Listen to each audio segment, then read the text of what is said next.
I mount the electric motor back into the frame and begin some basic front end assembly. So we're about ready for transplant. The frame's set up on this pallet, semi sort of bolted down to that pallet.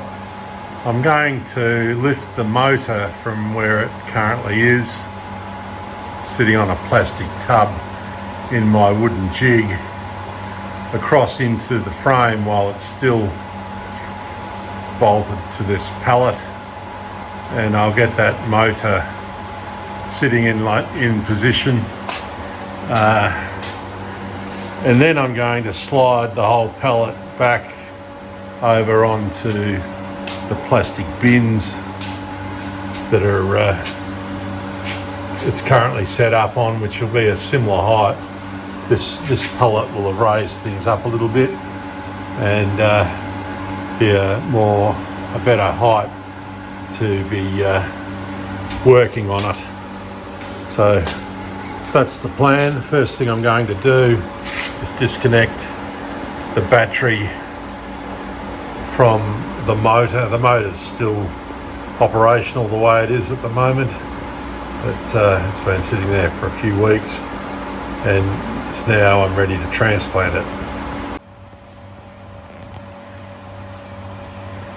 Well, that's the engine partially mounted back in the frame. I haven't got the left-hand side stay on the engine frame. There it is, hanging up there, waiting to be painted.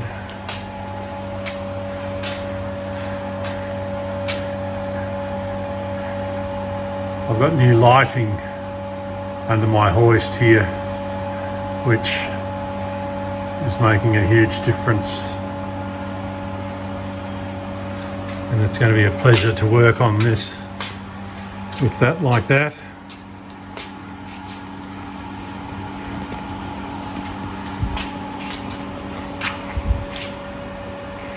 So this motor sticks out the side a lot further than the recoil starter would have, but the recoil starter was in behind. You don't see the recoil starter on the standard quad bike because it's in behind the guard. So I've also checked there's enough clearance between here and the back wheel. So this is sort of in behind your shin and out of the way. So that's not a bad start. I've got that up on my scissor lift at the moment, which brings it up to a nice height to work on. I think that's higher than I've had the bike in recent times. It's going to stay on that pallet, and the pallet's going to go across onto the plastic tubs, and so it's still going to be higher than what I've used to jack the bike up when the bike just sat on those tubs. Anyway, I'm off to a good start. That's the door into my house. It's about 7 o'clock in the evening. This is my nuts and bolts collection. Ahead of me there is my Honda S600 Coupe. My truck's up in the air, and this is an old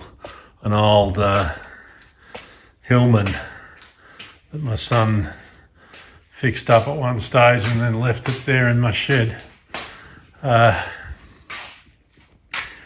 got the quad bike set up over here underneath the truck. It's really the only space in the shed where you can swing a cat, and I've put up some new lighting that I'll plug in here to shine a bit more light on the subject. I've got another one pegged up underneath the hoist there so they can stay there when the hoist comes down to the ground. I've got a cord draped across here that I can also plug in. And so got a bit of light on this side of the project. So before I went in for dinner earlier, I polished up a couple of screws on the wire wheel so that I can bolt this piece into the frame and get these bolts here were rusty as fuck, and I polished them up, top and bottom one. And I've had the engine sitting there without this piece of frame in place for most of the day, just waiting for that to happen. So I'm going to try and do this one-handed. Put that in place, try and get this front top bolt in without dropping it.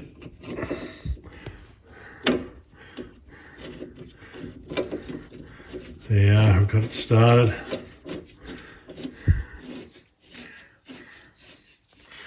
And the bottom's going to go in. The through bolt that runs through the frame there is not centered in this hole. There's the rubber that goes on. I don't know whether I'm going to be able to... Yes, I have been able to lift that up and shove that in. And there's the nut polished up to go on there.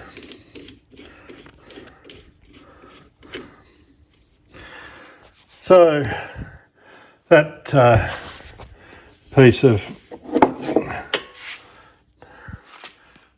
puzzle is back in place.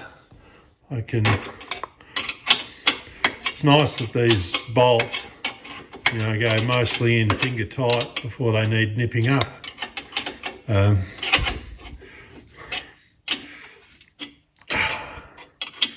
It's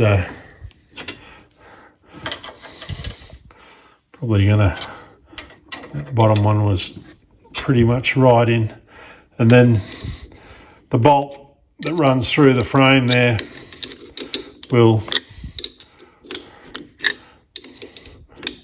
I think it's starting to turn, so I need the spanner on the other side, but that will do for now. Now this piece of frame is still as it was originally removed. This is where the gear change cable drops down to the pedal. Now none of that's probably required on the headless chook. It may well be, it's really only this frame and the bush on that side supporting this corner of the motor that's required. This could eventually be cut off, but I've polished it up and painted it for now. This frame, as I've said, the intention is to keep it OEM as possible. I've polished up this front brake drum. I had it in the sandblaster, and then it only needed a very light rub with a wire wheel to make it shine. It seems to have heaps of dents on it. I think somebody's gone to town trying to rattle that off without releasing the auto adjuster, and I suspect it's been off a few times and it's been bashed. But the washer that holds the hub cap on was all dented, and I've tried to hammer it out. It's got the bell washer underneath the big nut. There's no brake guts in there at the moment. It's just nice to be, I'm still just sort of putting together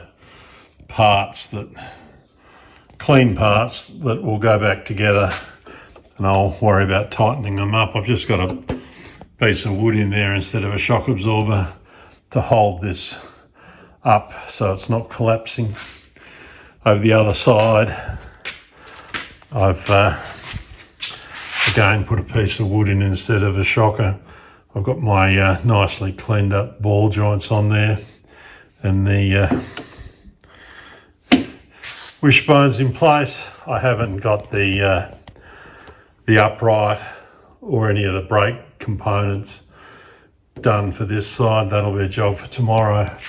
But yes, it's nice to be working on a bike with good lighting and nice clean parts.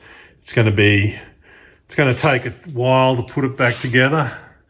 I'm keen to ride it as much as you're keen to see me see whether it runs, but it's going to take a few days of cleaning and painting parts and reassembly. But it's a pleasure working on it with decent lighting and clean parts, as I mentioned. I hate cleaning and painting parts. I'm just going to do a few at a time. Get out to your shed and have some fun.